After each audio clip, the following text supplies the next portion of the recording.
I'm Robert Casanello, Assistant Professor of History at the University of Central Florida, and you are listening to the Riches Documentary Podcast.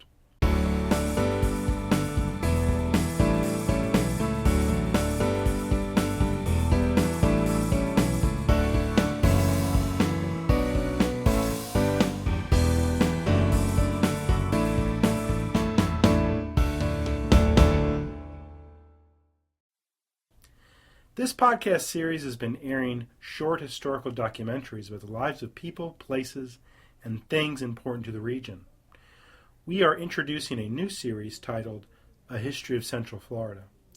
This will be a 50-episode series that spans over 7,000 years of history in Central Florida.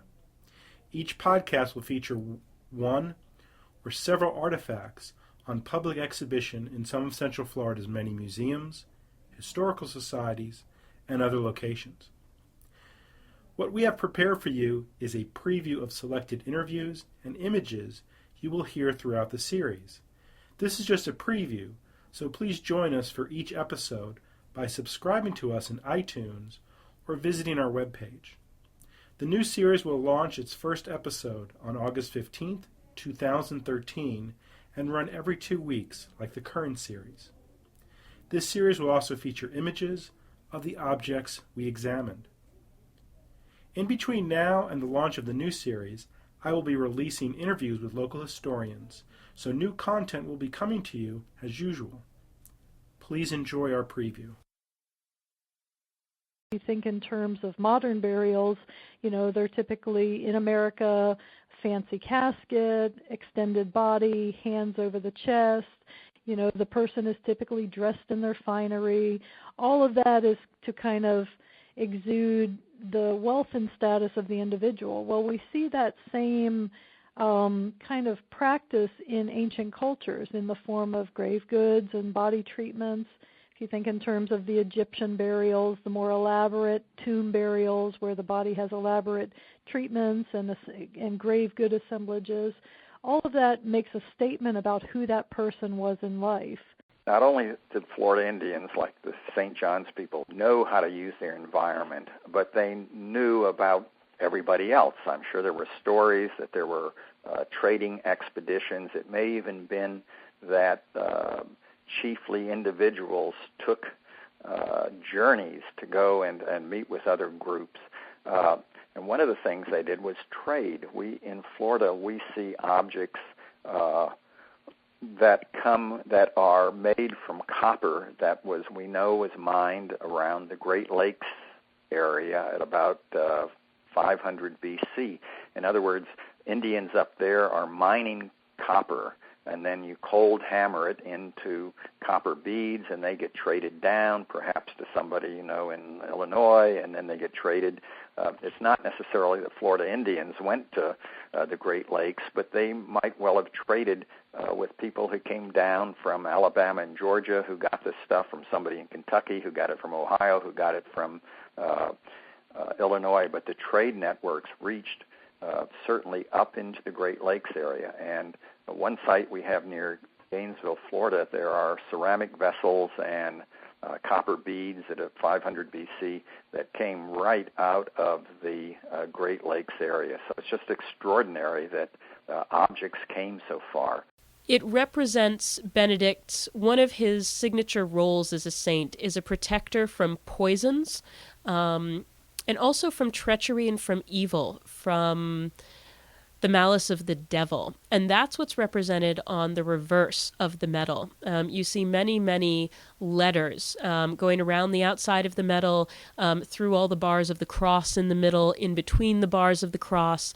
Each of these letters has a correlation to a specific part of a phrase in Latin, and these phrases are invocations asking for Saint Benedict's protection against evil, against the devil, against people's own weaknesses and temptations.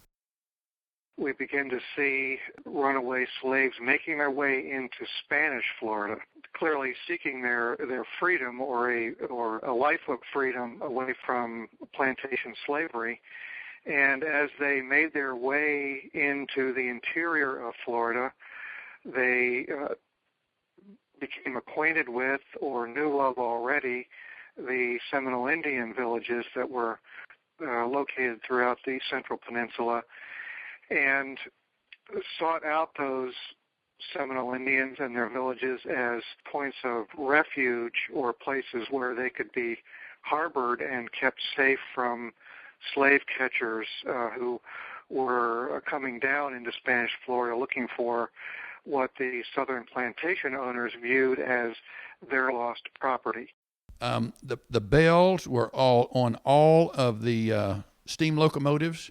They still have bells on all the diesel locomotives, even in today's railroading industry. The bell was a warning signal for folks along the way, to let the people know that the train was coming. That was one method of notifying the public that the train was coming. You could hear the bell ringing or the whistle blowing. Then they would drink a tea.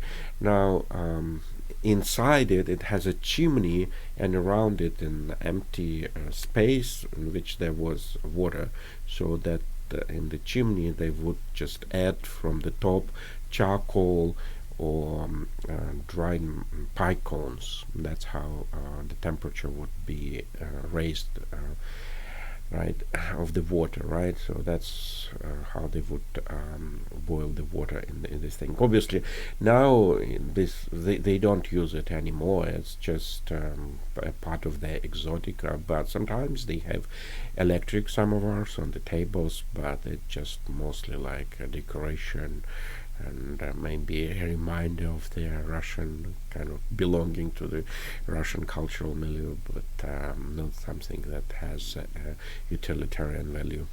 So Mary Curtis Bach, who we generally know associated with the Bach Tower Gardens, was the woman who funded Andre Smith in creating his vision here at the Maitland Art Center, which was originally called the Research Studio. There are several bells, obviously, at the Bach Tower Gardens, so Mary had her own connection.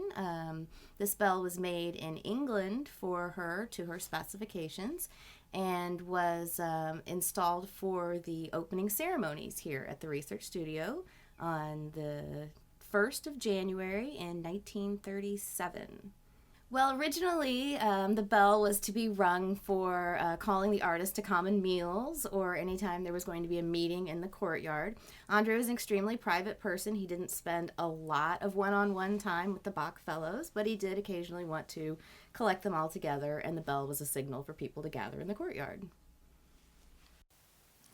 Taking the bus was notable because it was understood that when you got on the bus, and I'm thinking Greyhound or Trailway, you went to the back. And that was understood. Through the years, somehow we moved from the back up to the middle and almost anywhere after a while. I can remember that being a relaxing kind of process. There were no signs. The signs were the faces. The driver would, knew that you were going to go to the back and would give you a funny look if you sat too close up front and that kind of thing. Not all of them, but some of them would. Rollins were very much in the 60s and 70s, very much a part of the student movement in that period of students rejecting in loco parentis and rejecting most of the rituals that were in a certain sense demeaning to other students, and particularly when Rollins began to integrate that whole concept of forcing students to be different in some way through dress or whatever, began to disappear. Hazing didn't. That went on and may still go on as far as I know, but that. But the 60s and 70s brought a really fundamental change in the whole student-faculty-college relationship, really. Although they denied any violent intent, there were, of course, frequent displays of weapons and so forth at Klan rallies. The Imperial Wizard, in theory at least, ran the whole show nationwide, with Grand Dragons in charge of each state, who supposedly took orders from him and then administered the lower levels. although there was conflict often between the Grand Dragons and the Wizard, and some would defect and form their own clans, or sometimes just steal the local treasury and head for the hills. There was always an effort to impose discipline from above, but at the grassroots, often there was sort of anarchy going on. The Claverns would organize what they called wrecking crews to carry out floggings and so forth, and sometimes these individuals would just get drunk and go off on a tear and do whatever suited them.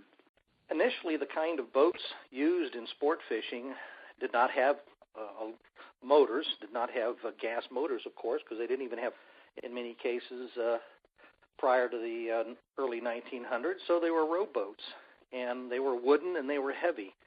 And it took a pretty strong man to row, sometimes against the tide, to get out of an inlet, or if the wind was whipping up, even to go up rivers or up current of a river. So it was a tough row to hoe to try to fish out of wooden boats, but people did it. Well, everybody wants a souvenir. Everybody wants something to take back. And it's interesting, when Walt Disney World opened, families were advised to budget $33 a day in Disney World. Now, $33 today won't even get you close to the door of Disney World, but that was how much you were advised to bring. Obviously, with Disney, you're going to want to buy things that's like a symbol of pride. I've been to Disney World. You've got to have the Mickey Mouse shirt. You've got to have the ears. These are instantly recognizable things.